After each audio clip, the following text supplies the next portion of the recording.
Connecting an API with WordPress typically involves using plugins or direct coding.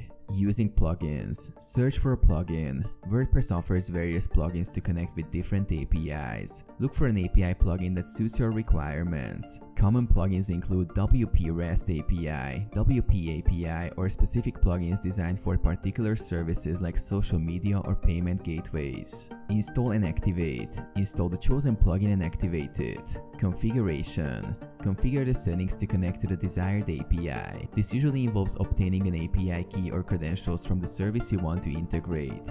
Direct coding. Develop a custom solution.